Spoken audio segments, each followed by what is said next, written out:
Hello, folks. Good evening. It worked. Yay. Hi, Joan. Sorry I didn't get to type a hello to you. I get to say a hello to you. Welcome, welcome, folks. Okay, so a note about this. Yay. Hi, Natalie. About this working or not working. So, apparently this happens. It wasn't just, it wasn't me being a tech knob on Saturday when the live stream didn't work. So just to let folks know, apparently it's better to, that's wonderful, Helena. Thanks for being here. Yeah, so if you just go to, like you did, to YouTube's page, on True North Insights page on YouTube, then if we have a problem with our live stream that we set up, then we kind of ditch it and have to re-enter it, and then it should show up. So if that happens again, which apparently it does happen, just when the system is overrun, just hang in there, and now I know how to hopefully get back on and join you. All right, but it worked tonight, so wonderful, wonderful. I never thought that would be something I would celebrate, but we never knew we would be in this situation. So there you go.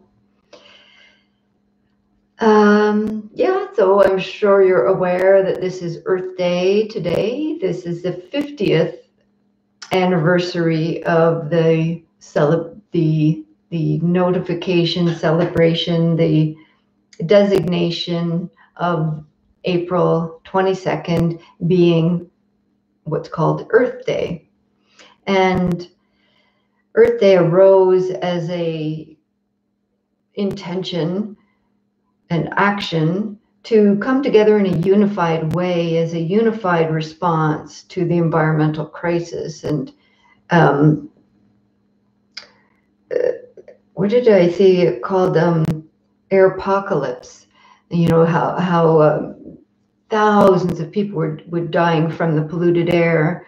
That particular statistic was just from China, but so of course smog and the oil spills and the species extinctions, the water coming out of taps and out of and rivers that you can literally light on fire from fracking pollution, the extreme weather events that are becoming more and more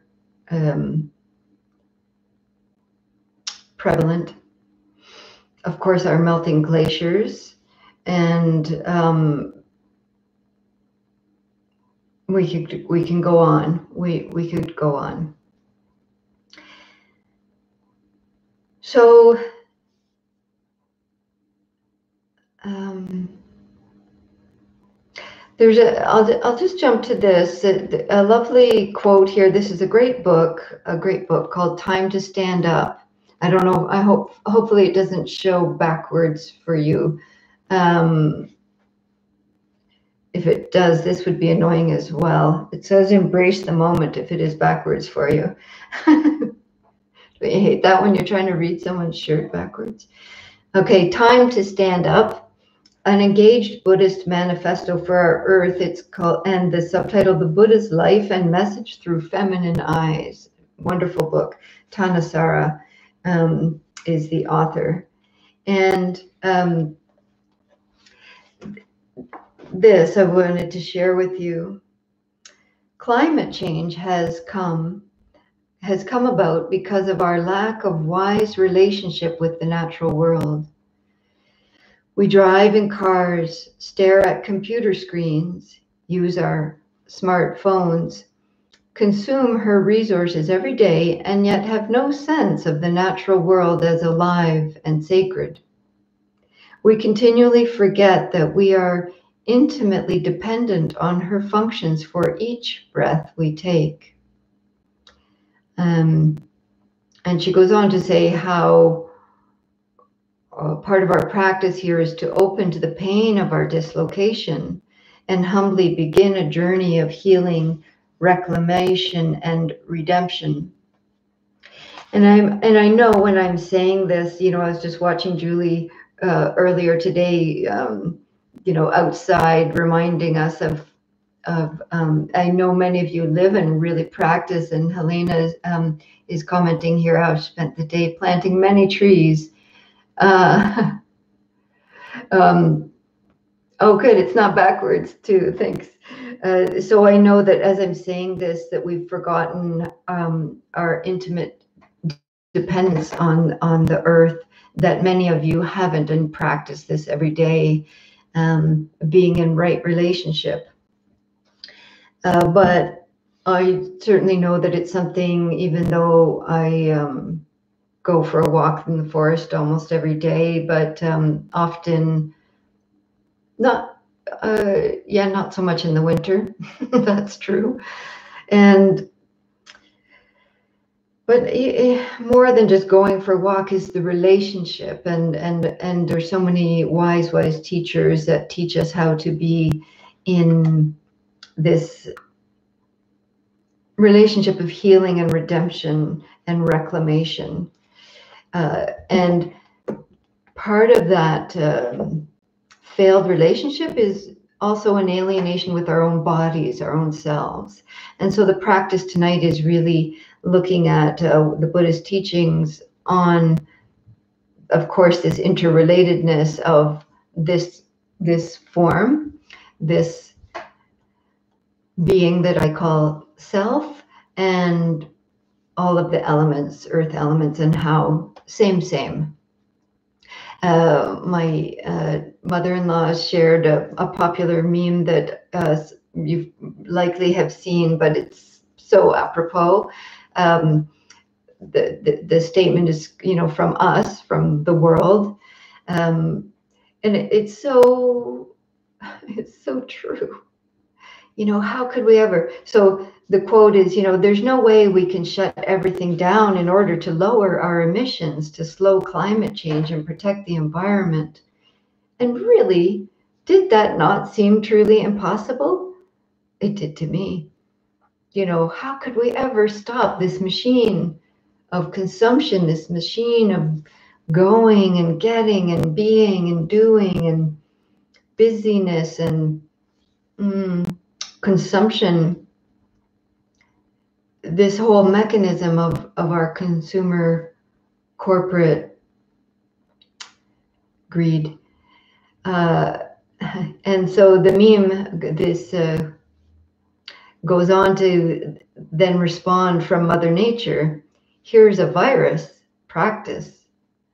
So there's no way we can shut everything down in order to lower emissions, slow climate change, and protect the environment. Here's a virus, practice. And it's so amazing. We're like, it's happened. It's been forced upon all of us to stop. And I know many are not in a safe place. I'm really aware of that. And it's not easy for a lot of folks. But for many of us who do have safety, who do have resources, who do have a safe home and food and company, safe company, for many of us, it's like, wow, we did stop. I know many of us have experienced this. We have slowed down. We have, my husband and I are often saying, we're pretty much just spending money on groceries now, and not even, we have hybrid cars, so not even much gas, and we're not shopping, and it's wonderful. It's truly wonderful. So here is this virus showing us that we can actually change the way we're living.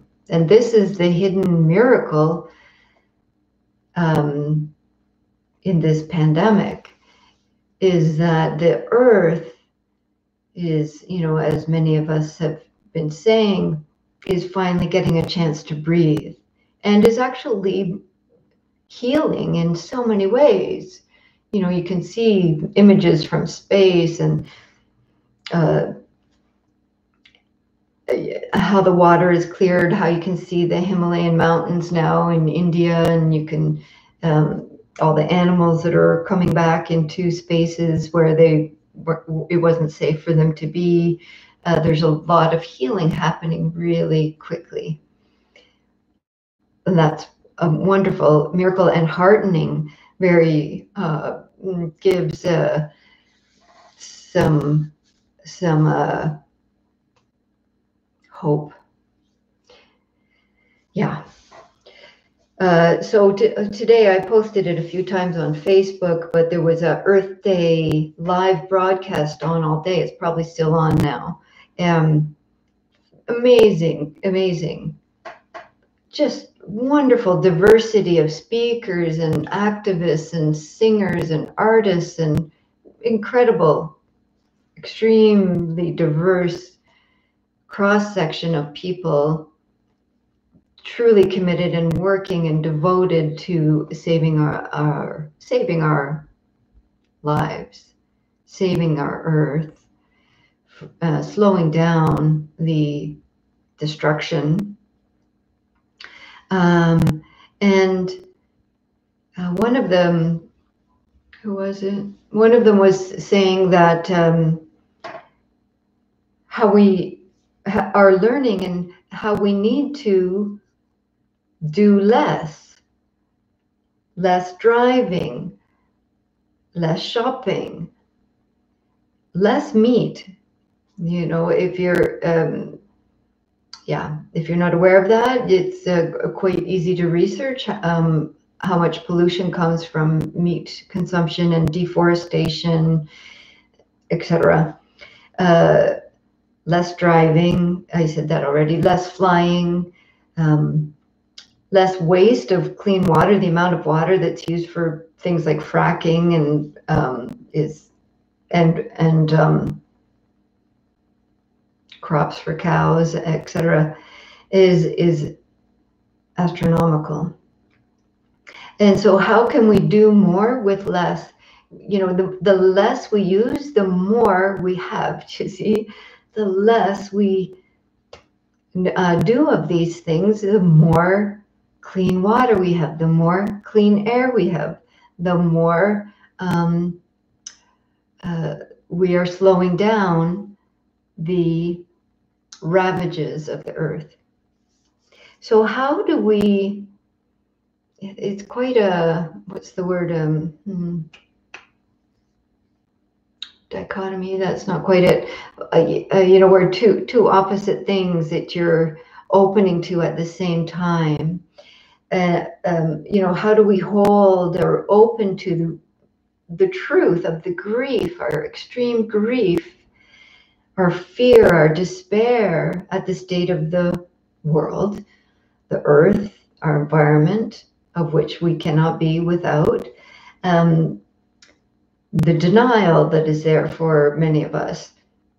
So how do we really honor, open to the truth of how this affects us, this deep grief and numbness and despair, denial, at the same time as there was a beautiful young woman speaking today on this Earth Day celebration. It was kind of a spoken word video piece. I couldn't find the separate link for it, but maybe somebody will be able to find it, talking about stubborn optimism. And she was talking about how everything that's ever been created, and she was talking about all the wonderful creations and inventions and movements. They all began by imagining, by somebody having a vision, by somebody having intention. And on Saturday, on the video that didn't go live, I was speaking about wise intention, so I'll probably try to do it Saturday coming up. But the Buddha taught also about intention. So how do we hold and cultivate and grow this wise intention, this stubborn optimism, this visioning of, at the same time as, really feeling and acknowledging our fear and grief. I think both need to be known.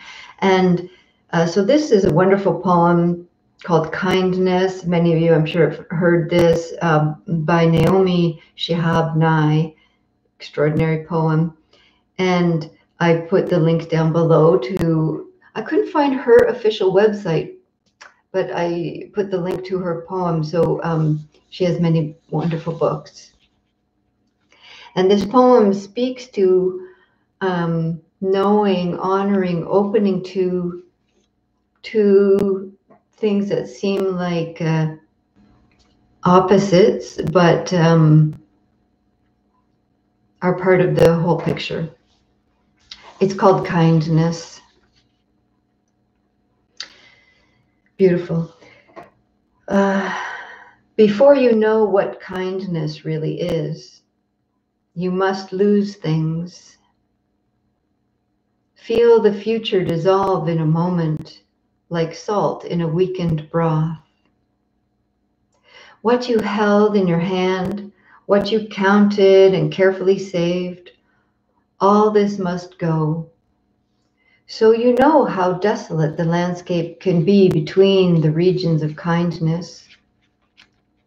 How you ride and ride, thinking the bus will never stop, the passengers eating maize and chicken will stare out the window forever. Before you learn the tender gravity of kindness, you must travel where the Indian in a white poncho lies dead by the side of the road. You must see how this could be you.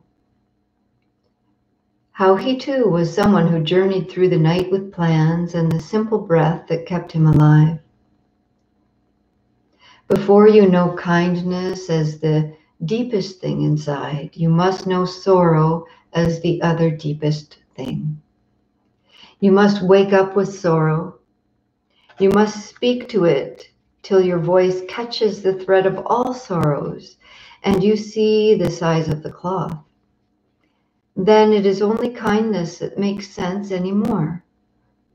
Only kindness that ties your shoes and sends you out into the day to gaze at bread.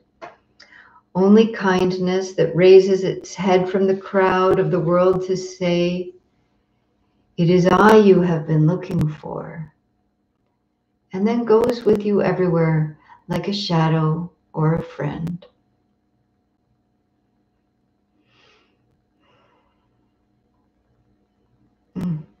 Extraordinary poem. So please look that up if it's hard to, if that's your first time hearing it or you haven't heard it in a while, and read it and really let that settle in about the sorrow and the kindness. And I think this is our practice at this time.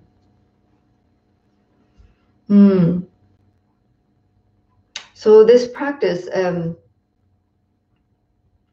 there's a very great Thai meditation master, Ajahn Mun, M-U-N, said this: in your investigation of the world, never allow your mind to desert the body. Never. Examine its nature. See the elements that comprise it. Kindly see the impermanence, the suffering, the selflessness of the body while sitting, standing, walking, or lying down. Then its true nature is seen fully and lucidly by the mind, heart. The wonders of the world will become clear. In this way, the purity of the heart can shine forth, timeless and delivered. So the first foundation of mindfulness is mindfulness of the body. And over, the Buddha emphasized mindfulness of the body. There's 3 other foundations, but mindfulness of body is the first foundation, the ground on which the practice is built. And as Ajahn Mun is speaking so well to this here, never allow the mind to desert the body.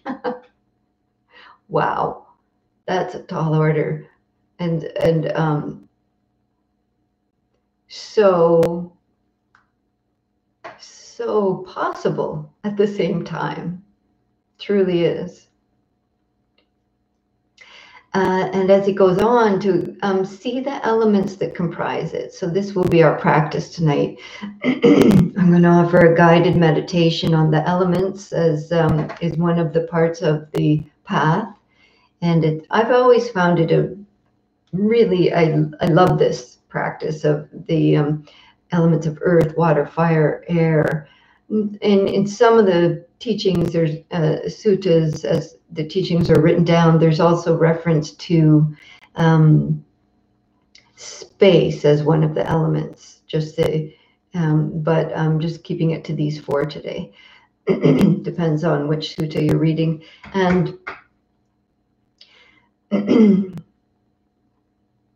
it's not taught very often, but I really love it. What do I want to say about this?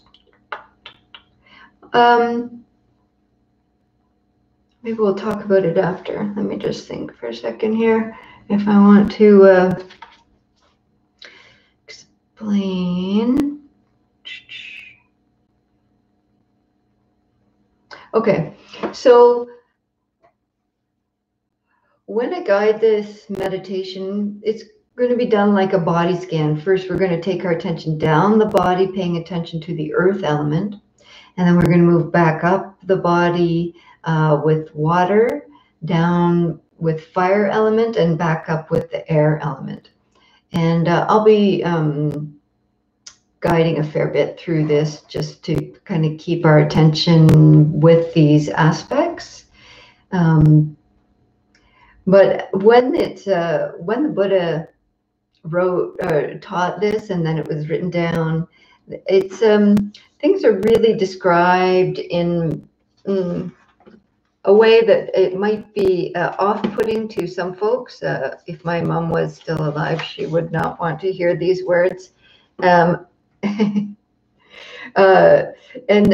because he just lists, things like in the earth element, of course, hair, teeth, nails, flesh, sinews, bones, and then lists some of the organs, and then talks about the mesentery, the contents of the stomach, the feces, just talks about, and then in the water element, this one my mom would not like: bile, phlegm, pus, sweat, blood, grease, spittle, snot. She'd be gone. Urine. But it's so good to just hear, like, yeah, actually, that's what's going on. This is it. These are the. It's so true, right? And we've just, sanitized our awareness and our language, and I kind of love that it's just so straight up, like, yeah, this is actually what the body is. And it's helpful for us to hear these words to help us be a little less enchanted with our, of course, global enchantment with beauty and youth, and not talking about the reality of what this body is. So just that's kind of a heads up. I might put some of those words in. I might just describe more the characteristics of the elements. I don't know yet what's going to come, but it might. And so you've been warned. All right. Yeah, I think we're just going to go into it now. So, as you know, get comfy. This is going to be, it's going to be good.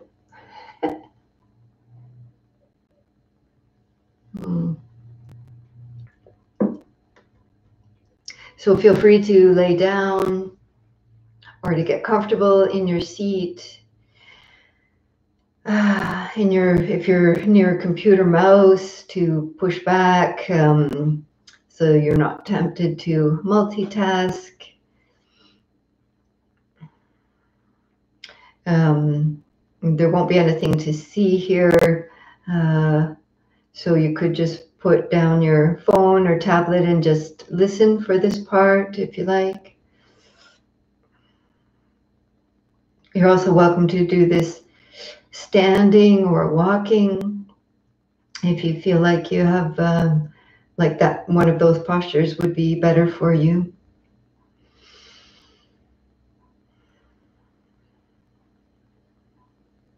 And then just begin to relax your body and settle into the support of your posture or the support that you're resting on.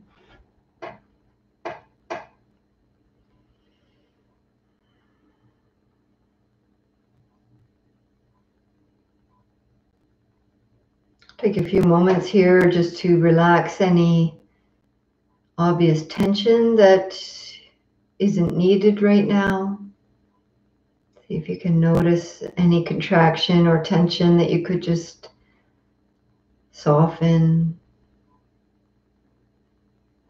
Thinking of or feeling the sensation of your body being wider and heavier, softer.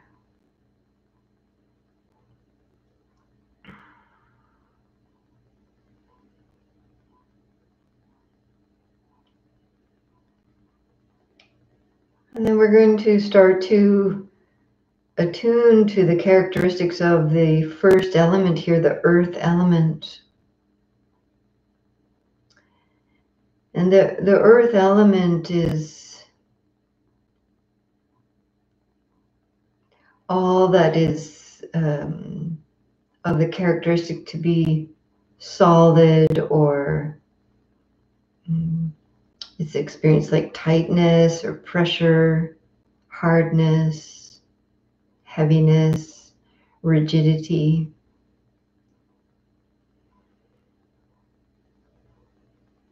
And so if we let our attention begin to gather at the area of the top of the head, top of the skull, and just feel the sensations here of hardness, of skull, the shape of the bone.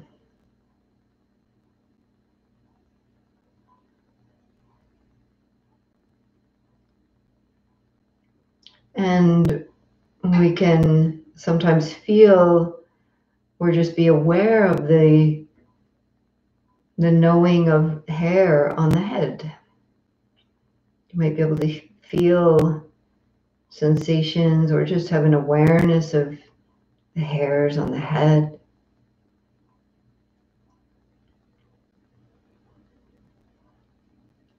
And part of this earth element is also the feeling of the skin and the flesh. So around the hardness of bone, we can feel the softness of the area around the eyes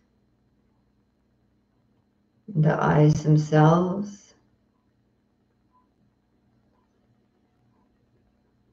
the softer shape of ears and nose, mouth.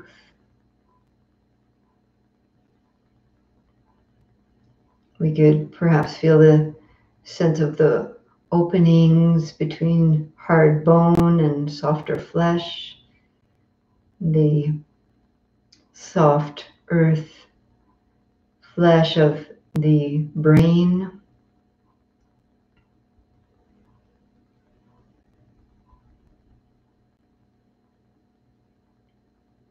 Feel the hardness of your teeth.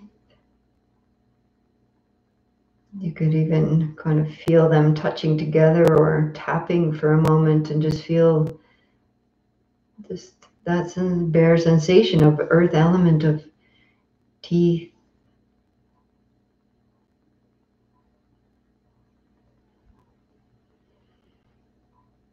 Then we'll let their awareness continue to move down the body, feeling the hard sensation of bone in the neck and the soft sensation of flesh and skin of the throat.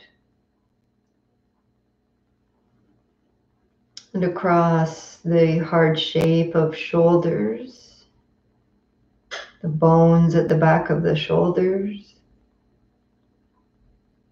the fleshiness of the arms around the bone, this earth element of solidity, heaviness.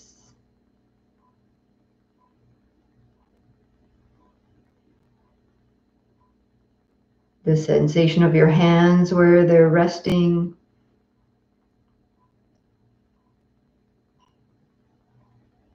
And that sensation of touch that is part of this earth element.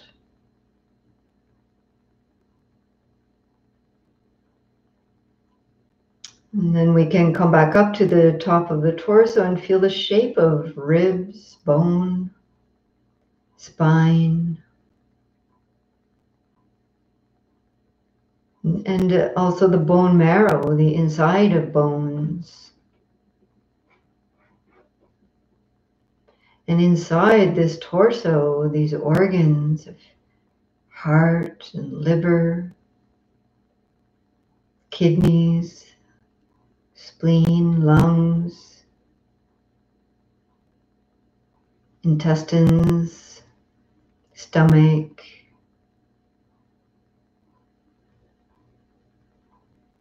the organs of digestion, elimination, reproduction.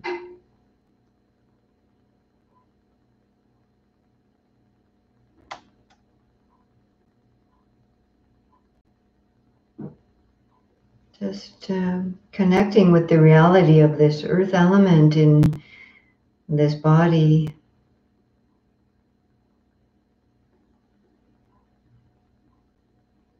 The contents of these organs as well.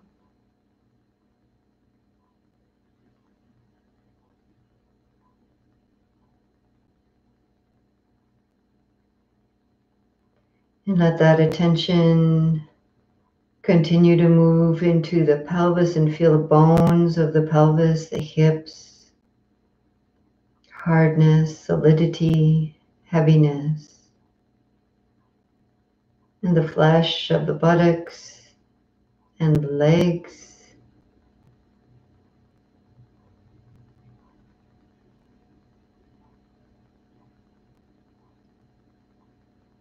The earth element of knees and lower legs.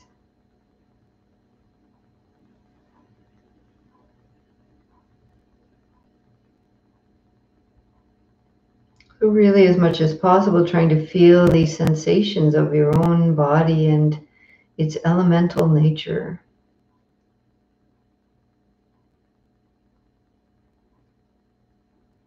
And continue the attention down to the feet and feeling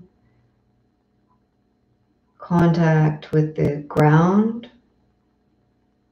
pressure, touch, bones, flesh, skin.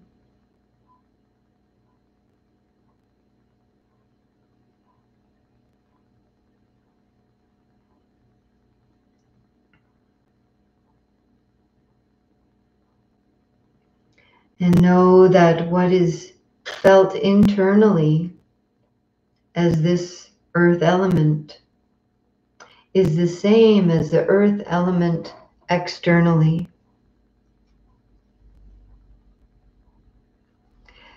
That whatever is known internally and is taken up as belonging to me is no different than the earth element externally.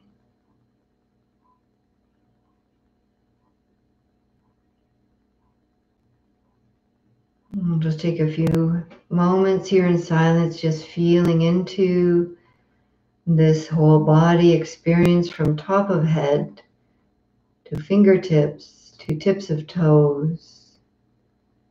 Earth element.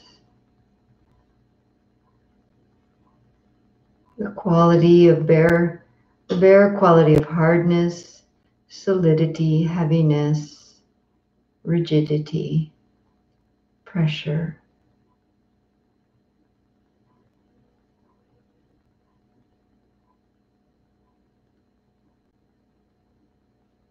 Grounding.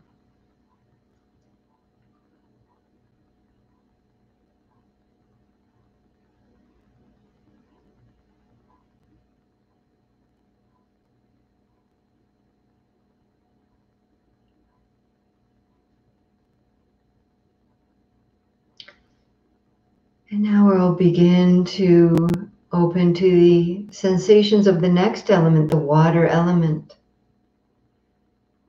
And we'll do this body scan moving from the feet up to the top of the head. The water element, of course, is the sensation, the experience of flow, of smoothness, of cohesion. The water element is what brings things together, like if you think of flour, like wheat flour is an earth element, and sprinkling that with water, it comes together. So the water element has this characteristic.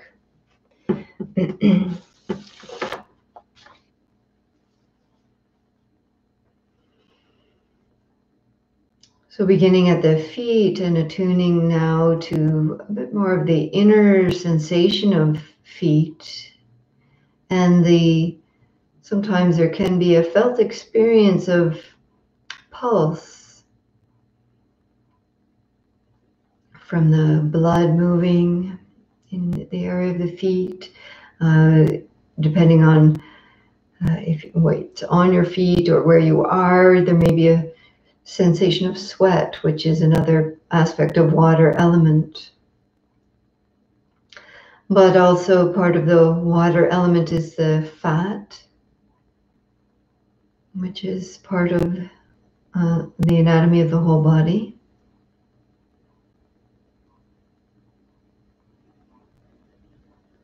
And then let that attention move up the legs and in the fleshy areas of the body. We can be aware that there is this water element of blood, of fat, and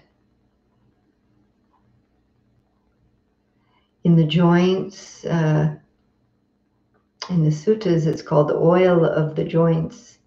So in the knee area, there's we would now call it synovial fluid, the fluids of the joints.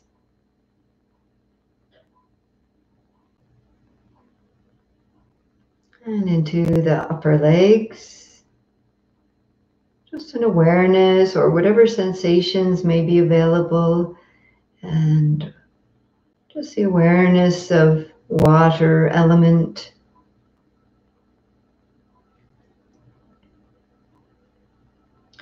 And then as we move up into the torso, into the lower belly, part of the water element here is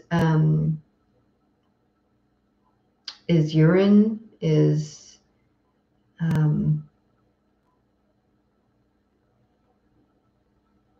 bile in the stomach, the fluids in the bladder and all of the organs, the blood in the heart,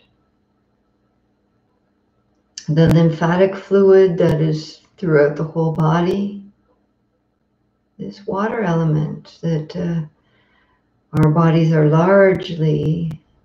mostly made up of the water element.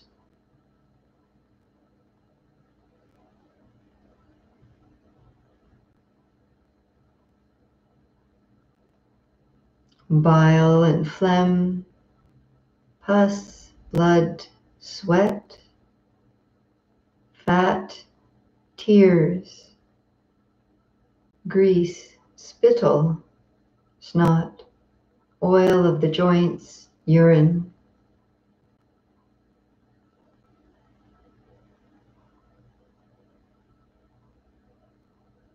Awareness through the hands and arms. Sensations of pulse can sometimes be felt in palms or fingertips.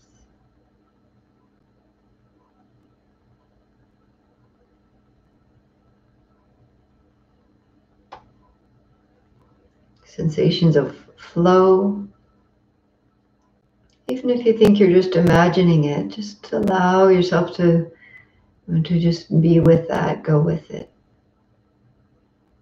And as we move up to the top of the torso, we can feel the moistness in the throat, in the mouth, in the nose, around the eyes.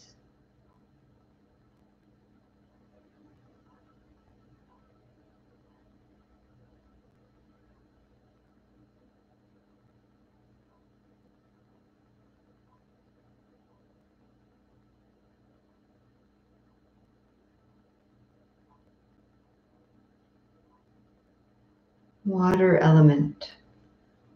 And whatever is known and felt internally as the water element is the same as the external water element. These are both simply water element and should not be clung to as me and mine.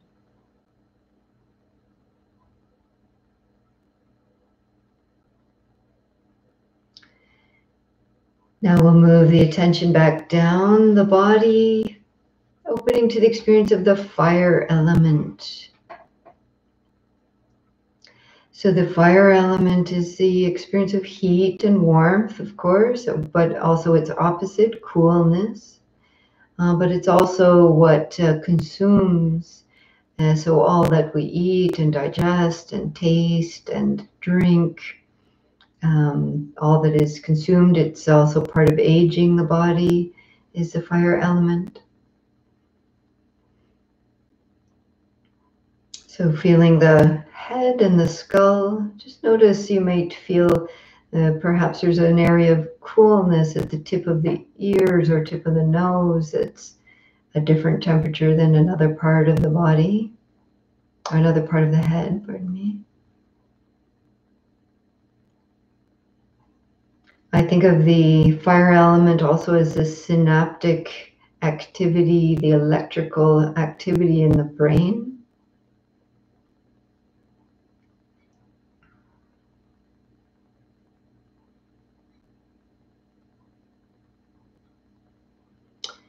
And in the area of the mouth, we can be aware of that all that we digest and eat and drink is part of this fire element. And as we carry that attention down the torso, through the throat, we'll also just move down the arms and hands as we did before. You may feel perhaps more warmth in the armpits or coolness on the fingers.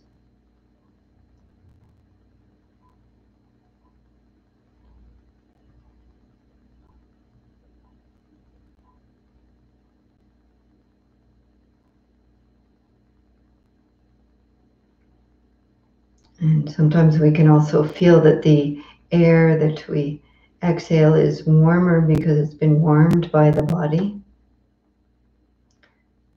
And then we'll continue down the torso, and the heart is an area of, it's an earth organ, and it also has water element in the blood. And there's also a fire element here in the heart that is keeping the heart beating, that electrical activity.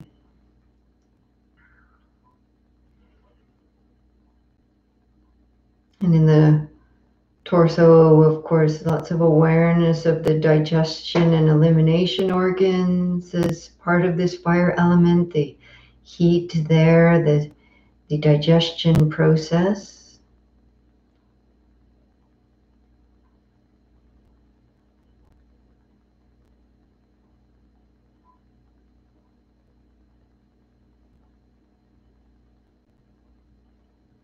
The phrase fire in the belly comes to mind.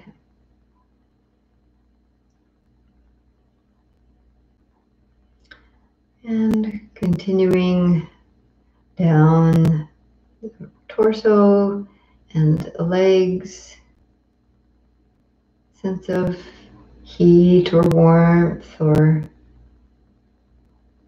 consumption. The cells are constantly turning over in the whole body. This is another part of fire element.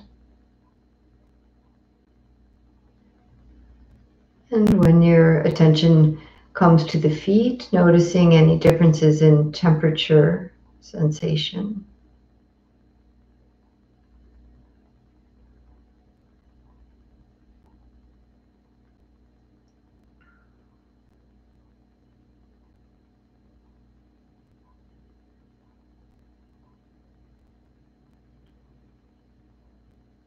So all of this fire element internally is no different than the external fire element. These are both simply fire element and should be known and seen with proper wisdom that this is not mine. This is simply nature.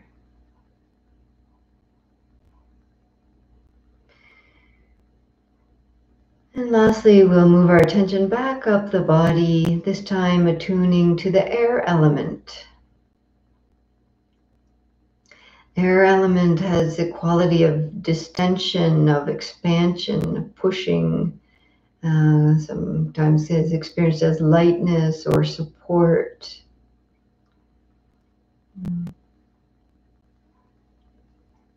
Starting at the feet.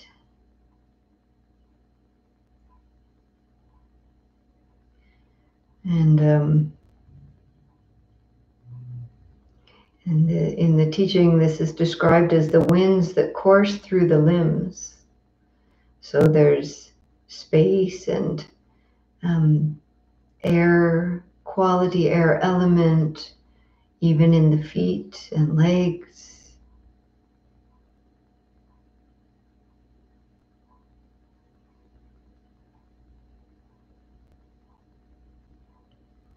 But as we move up the legs, we'll spend a little more time in the area of the torso where we can have a more of a sense of connecting with this element. So we have what's called the down-going winds, the winds in the belly, the winds in the bowels, part of the air element. And we have the upgoing winds. And of course, here we may be able to feel sensation of this beautiful, miraculous in and out breath winds. You can feel that movement, that distension, that pushing or expanding sensation as you breathe. Can be felt in the area of the belly or the chest.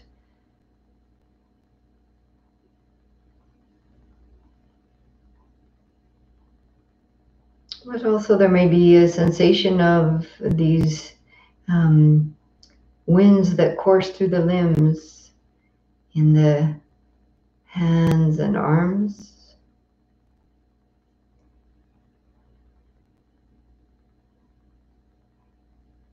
Into the throat. You can feel the sensation of the air moving in the throat, in the nostrils.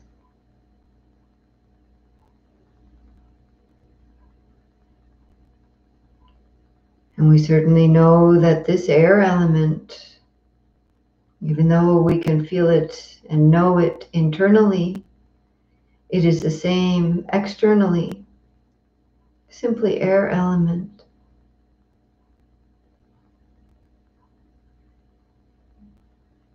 And what we are breathing out, the trees breathe in. And with the trees release and breathe out, we breathe in.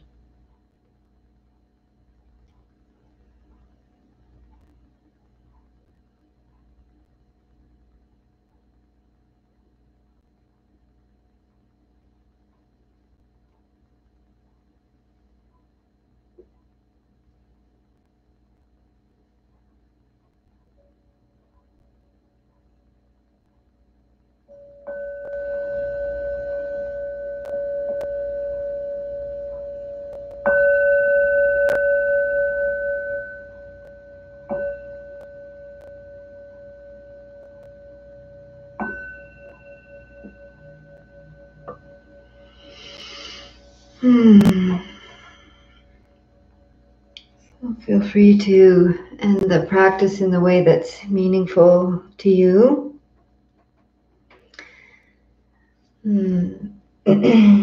So I just want to mention this other part. I did kind of speak to it briefly there. That's part of this teaching. That now it says this for each of the elements. Now both the internal air element and the external air element are simply air element. And that should be seen as it actually is with proper wisdom thus. This is not mine. This I am not. This is not myself. When one sees it thus as it actually is with proper wisdom, one becomes disenchanted with the air element and makes the mind dispassionate towards the air element. And so what this means is kind of cutting through the identification, the clinging, the appropriation of these elements as being me and mine. One of our True North Insights wonderful Dharma teacher, Pascal Auclair, has often, I've often heard him say that what we call the self, what we call me, is actually an appropriation of nature. And I love this part, that it's not you that's going to get liberated. It's not me that's going to get liberated. It's everything else. That's what's being liberated, given back to nature. This is nature. And we appropriate it and take it as being me and mine. So this can be quite a very liberating meditation, to meditate on the elements in their nature. Feel free here to share any questions or comments you have about this practice, as I just, we have a few minutes left here. Any challenges with that, anything that was uncomfortable for you, or if you found that helpful.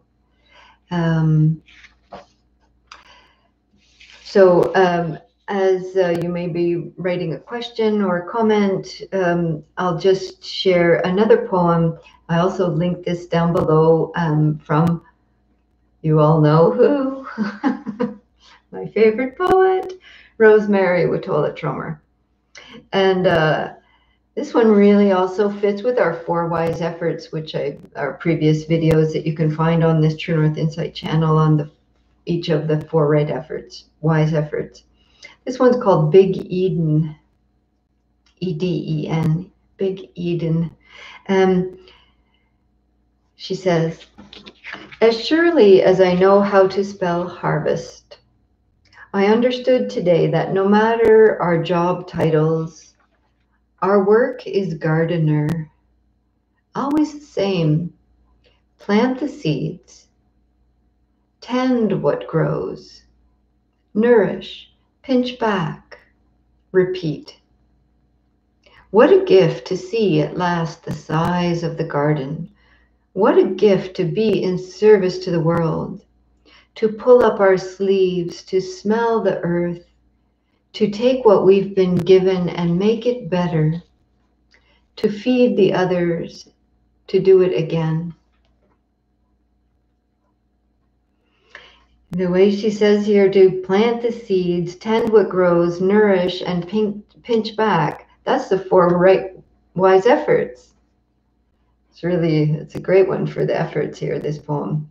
But also, it just speaks to this Earth Day and this conundrum of holding this grief and also the hope at the same time.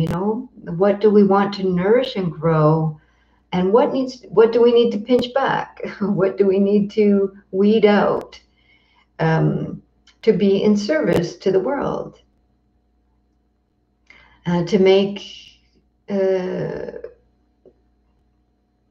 smell the earth, to take what we've been given and to make it better, to feed the others and to do it again over and over. Oh, Rosemary, how do you keep doing this? so good. So maybe the earth is 4.5 million years old. Give or take. 4.5 billion, I said million, billion years old. But, and there's another 5 billion years of life to be lived here for the earth to continue living until the sun, our star, expands and then implodes. So, this is the halfway mark for the earth. And, we often hear, the 7 generations, but the 5 billion years, like, we're holding the present and the future in our hands, and every choice matters. I've been so heartbroken that because of this situation we're in, it seems like a minor thing, but it's big for me, that we can't bring our own grocery bags into the grocery store anymore. We worked so hard to get that. We worked so hard to get our bins and bring our own bags and stop producing these plastic bags. And now here we are. You're not allowed to bring your bags in anymore because of the pandemic. And so I've been taking their plastic bags. I was at the grocery store the other day and I saw a woman, all her groceries went through the line to the end, and she just took all the groceries and put them into her cart again and did not put them in bags. And at first I was like, what's she doing? It was taking longer. And I'm like, why is she doing what? And then I thought, that's freaking brilliant. It's going to take her more time, of course, but then, she'll go to her car and put them in her bins and take them into the house. So, that every choice matters. Every time we buy packaged water, every time we, what we're choosing to eat, how much we're driving, what do we need to really consume, all of these things matter. These are the seeds we are planting for the next 5 billion years. Made me feel the separation of the body and the great earth dissolve. Oh, thank you, Terry. Yes, there's actually another meditation that really, really pulls apart even more into, but I didn't go there, but it's really helpful to look closely and be honest what this is. All right, dears. Thank you so much for showing up and hanging out and checking out this practice. Um, you don't have to do all four elements. If you find one particularly helpful or grounding, you could just do the earth element, moving your attention down. I know my mother-in-law does this every night. My mother-in-law Elaine is it grounding and relaxing. It's very helpful to do this in bed. If you feel you need energizing, you could just take your attention up the body and maybe use like the air element or a fire element, you know? So you don't have to do all four. You can just really um, touch into what parts are helpful to you. Okay, that's our time. I'll be back Saturday. Is it 9:30? 9 o'clock? Oh, I don't know. I don't know. Saturday. What time? I'll post it. Hopefully you'll find it. I'll check now. 9 o'clock. Yay. 9 till 10 Saturday. See you then. Blessings. Happy Earth Day. Oh, dear Earth. May you be safe. Dear Earth, may you be safe. May you be well. May you be healed. May we all